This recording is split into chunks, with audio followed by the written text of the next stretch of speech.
Hello, everyone, and welcome. Today we're going to be talking about Chapter 8. So, Chapter 8 is all about the Linux boot process. This is a fundamental topic for any Linux administrator, and we're going to be looking at some critical areas throughout the boot process.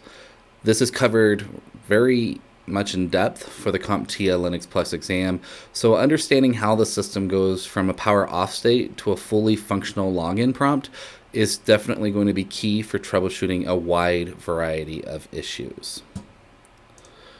So by the end of this section, you're going to have a solid grasp on the entire boot process. We're going to break down four main stages. We're going to identify, for one, how to identify those essential files and components like the kernel and the grub file. We need to clarify the difference between older BIOS and UEFI firmwares. And most importantly, we're going to talk about how to safely modify the bootloader configuration. Now, as we go through these objectives, make sure that you understand them fully because they're going to line up what you need to know for the Comptia Linux Plus exam. So before we get into the more technical details, let's use an analogy. Think about the boot process like an orchestra getting ready for a concert. It's not just one single action, it's a precise sequence where each component does its job, and it does it very well, just like we learned in previous chapters of Linux Plus. And when it does it, then will hand off control to the next component. So when the system first powers on, aka the conductor, our BIOS or UEFI will check the instruments, the concert master, and then we'll go into our bootloader. Think of the bootloader as the first note of a concert. It's a very crucial note so that the whole orchestra knows when it's ready for their turn. This is when the kernel comes in. The kernel will then start bringing the beat. This is where the strings will be. And then finally, we'll have our init or our system D, where the rest of the orchestra joins in for the full symphony. Okay, so as you look at this analogy here, it doesn't just magically turn on. When we first turn it on, we need to have the BIOS first look at the to take over. It's going to do those initial posts routine to make sure that all our hardware is available and present. Then it will pass that off to the grub file, aka the bootloader file, where this is where the concert master plays the first note. The kernel then will take over. This is like the very base of everything in our system itself that the init and system D then will go on top of. So it has to go in this order no matter which Linux operating system you're talking about. We follow the same order with every boot process. So let's talk about those different boot stages a little bit more. So remember, the most important part of this whole initialization is going to be the BIOS, or it could even be the UEFI. Remember, BIOS is the older version of UEFI. UEFI is the newer operating systems for our motherboards. It's what will wake up and initialize all the hardware on our system. Once that hardware has been initialized, it will then move on to the bootloader. This is where we will use grub. Grub will help load the Linux kernel into memory. In order for the kernel to take over, we're going to use a temporary file system. It's called init ramfs. And I always like to remember this because it's going to help us initialize the file system, and we're going to be doing it in RAM. This is where it's going to load all the necessary drivers and anything that the kernel needs to take over. Now, once that happens, we'll move on to our init process. We call this the system D process on modern systems, and this is where it's going to start up all of our user-level services and get the system ready for use. Now, let's talk about each one of these in detail. So stage 1 was all about the BIOS or UEFI. Stage 1 is the firmware on the motherboard. So when you press the power button, this is the very first software that's going to run. Its first job is to do the post. And so if you don't remember A+ material, remember that A+ was all about, hardware and operating systems. Well, the hardware section taught us about the POST system, which is the power on self-test, which is a quick way to make sure that all the essential hardware like RAM and our keyboard are working. Now remember, we're going to encounter two types of firmware.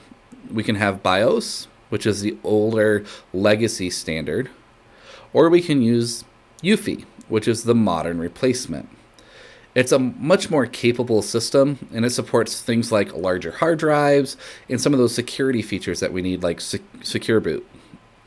For the exam, we must know that UEFI is the modern standard, and we need to know that this stage is very simple. All it's going to do is find a bootloader on a storage device and hand over control. So once the BIOS hands over control, we'll move on to the bootloader, aka grub. Once the firmware finds the bootloader, we're on to stage 2.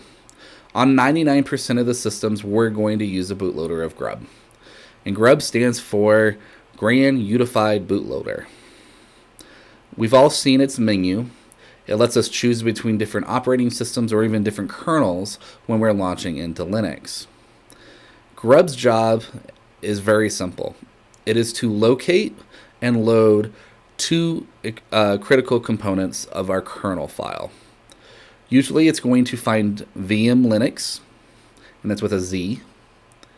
And then once it does that, it's going to load the initial RAM file system. And remember that init RAM FS. Once they are loaded into memory, grub's file job is done. It will then hand over control to the kernel. Now we're at the kernel stage. The kernel is now in control.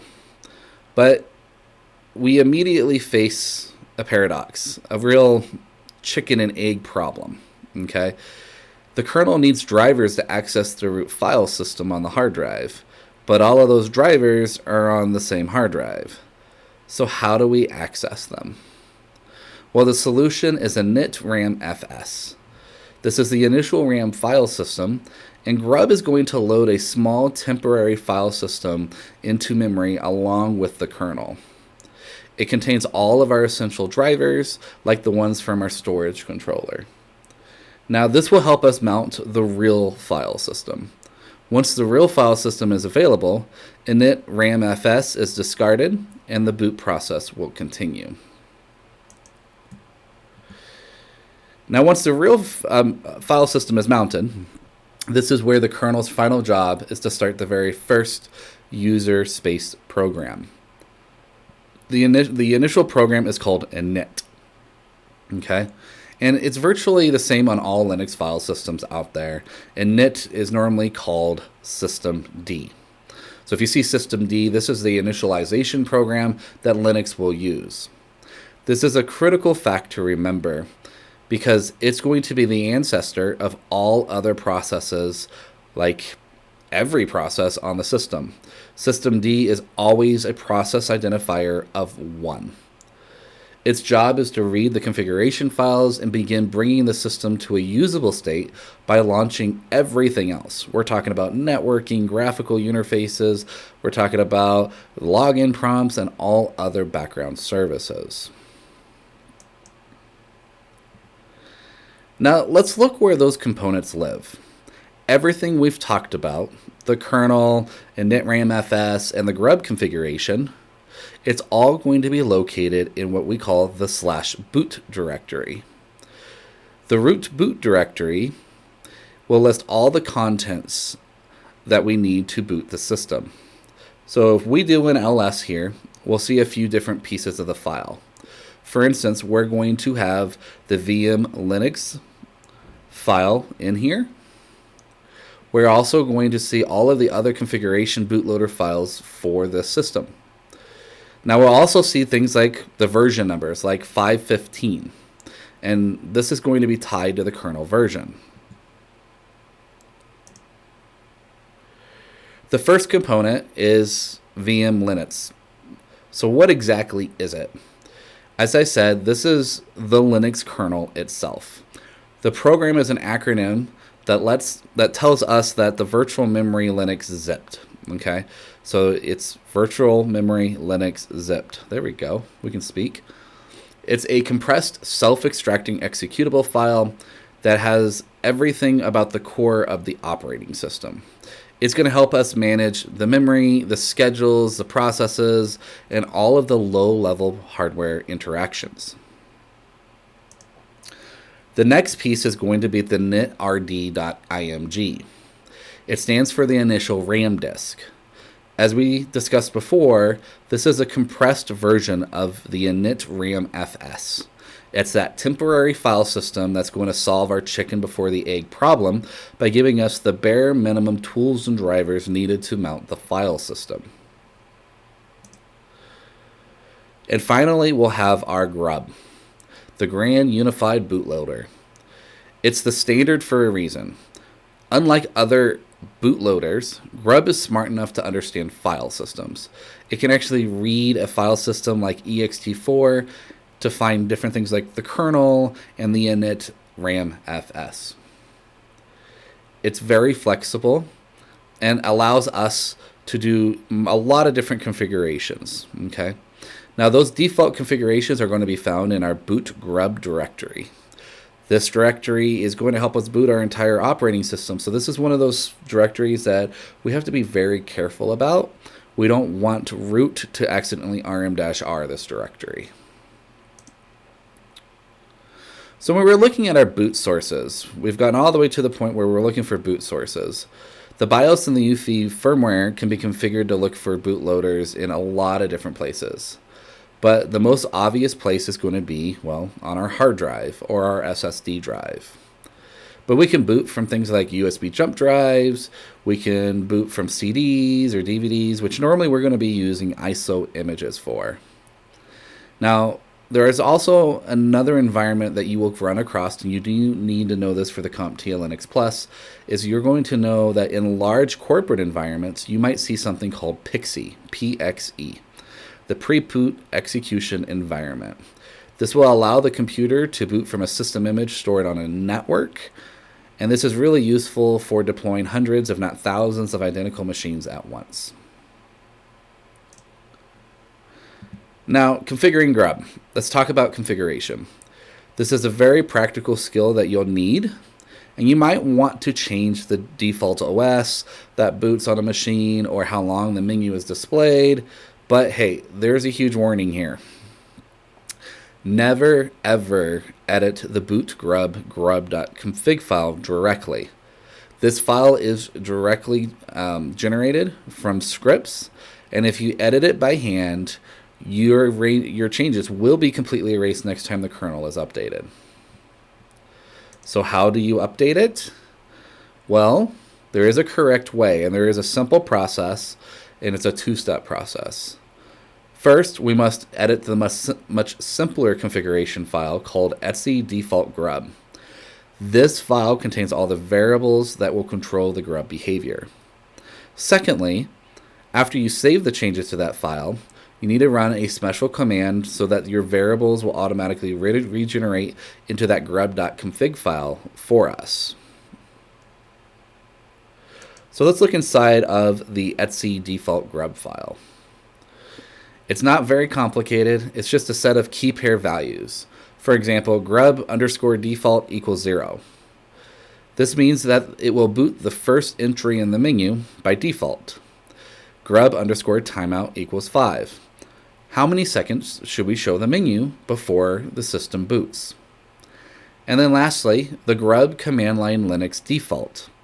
This is where we can pass some extra parameters to the kernel when it boots.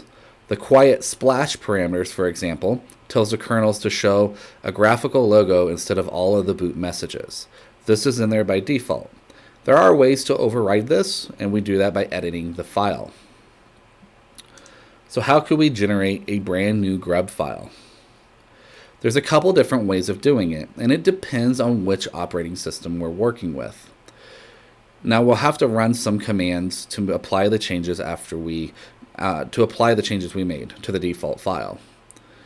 And so on Debian or Ubuntu, like we do for this class, the command is quite simple. It's called sudo space update-grub.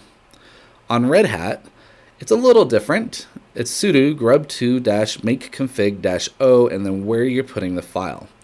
Now remember, by default, we're going to put the file in boot grub.config, but on Red Hat, it's grub2. Now you have to run this command correctly for your system to rebuild the configuration file. So if you want to save those changes we made in default, that's what we would do. Now what happens if grub gets corrupted by your system or won't boot at all? Well, the beauty of this is you can repair it. The process involves booting your system to a live Linux USB. Okay. And from this live environment, we can then mount our file system and use the grub install command to install a fresh copy of a bootloader on the drive's boot record. So we have to know which drive and which partition this needs to be on. For example, this would be on dev SDA. All right, so let's summarize some of the key points that we did and some key points that you should probably review for the exam itself. Remember the flow. We're talking about BIOS and UEFI hands off to grub, which hands off to the kernel, which finally starts systemd. We need to know that UEFI is the modern firmware that we need to use. And finally, we need to understand how to configure grub. For instance, if we edit the etc default grub file and run the appropriate update commands, we can get an updated grub.config file. But we should never update the grub config directly. And if we do this incorrectly, we then may have to go through some, recovery processes. So that covers the entire Linux boot process from power on to the running system. If you have any questions, let me know. Otherwise, I will see you for Chapter 9.